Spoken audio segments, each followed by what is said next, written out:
O documento do Papa Leão fala sobre o amor para com os pobres. Então nós temos que perguntar numa cidade como Sorocaba, como São Paulo, como é que o amor para com os pobres se manifesta. Padre, o senhor é reconhecido nacionalmente pela defesa daqueles que mais precisam, né? No cenário atual, o que mais tem preocupado o senhor com relação aos direitos humanos no país? E associado a isso, o senhor acredita que há alguma justificativa pelo número de mortos na operação policial do Rio de Janeiro? Eu acho que o que aumenta muito no Brasil é a aporofobia. Todos os dias nós vemos, como estamos vendo em Florianópolis, o prefeito instalar um equipamento na rodoviária para saber que quem chega na cidade vai ficar onde, vai fazer o quê, se tem dinheiro, se vai para a casa desse, se vai para a casa daquele. Isso é inconstitucional, porque todos têm direito de ir e vir. Nós vemos prosperar a arquitetura hostil, vemos prosperar os condomínios fechados. Hoje os condomínios são ilhas de prosperidade, tem até feira dentro do condomínio. Não sei aqui, em São Paulo tem feira dentro do condomínio. A pessoa não precisa sair do condomínio, tem comércio, tem tudo lá dentro. Mas mesmo lá dentro, as pessoas não se entendem tão bem como se imaginaria. Quando me dizem que o povo da rua é muito agitado, eu digo, vai em reunião de condomínio no sorteio de estacionamento. Muitos que eu conheço acabam na delegacia. E são todas pessoas do bem, todos ilustres, todos bem-sucedidos, mas não se entendem também. Então, o que nós estamos vendo em São Paulo, e eu acredito que aqui também, é que o mercado imobiliário vai governando as cidades. As cidades são governadas pelo interesse imobiliário. No interior do Brasil é o agronegócio. Nas cidades é o mercado imobiliário e a especulação imobiliária. Então nós vemos crescer, por exemplo, em São Paulo, o número de estúdios.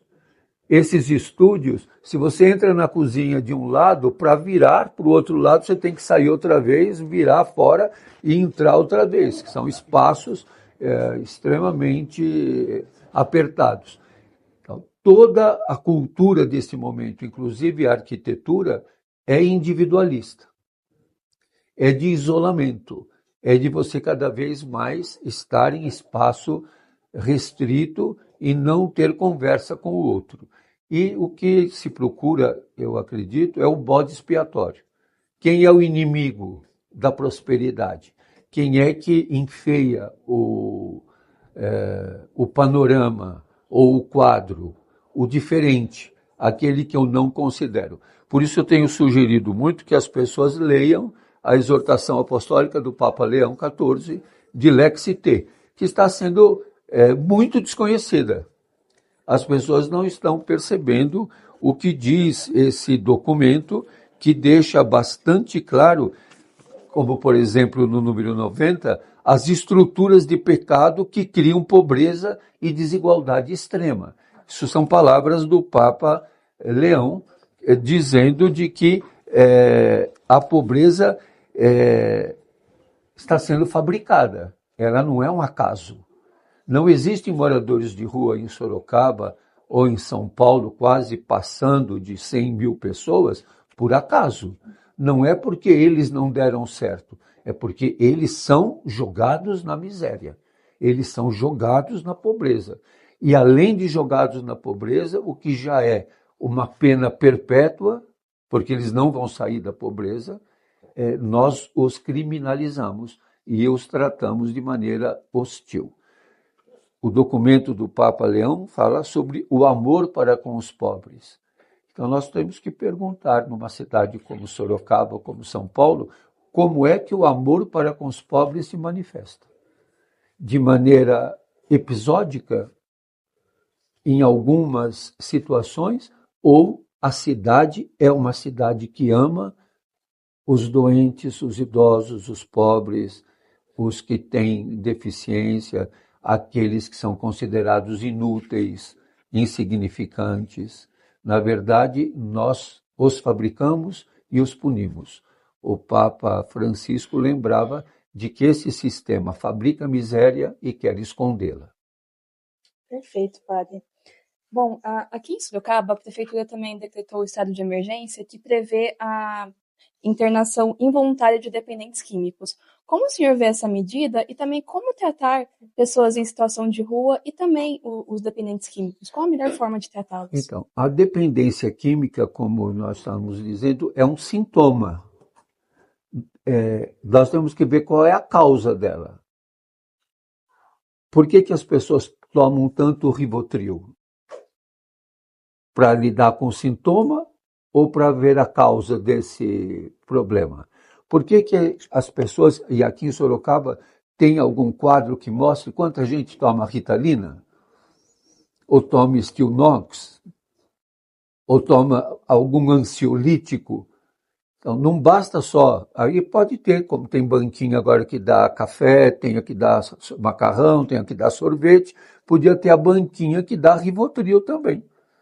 Seria ótimo, podia ter a banquinha do Rivotril, a banquinha da Ritalina, a banquinha do Stilnox, que não adianta. Você pode distribuir essa questão, mas se você não olhar a causa.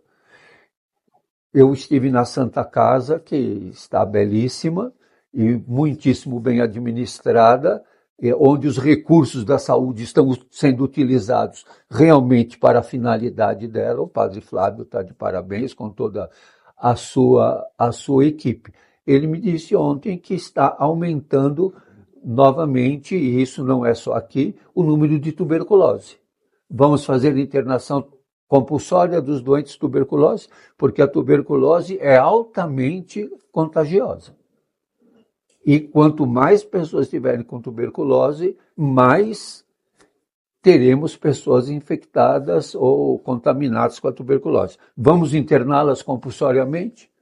Ele me falou também que tem aumentado o número de sífilis. O que vamos fazer? Internar compulsoriamente as pessoas que têm sífilis?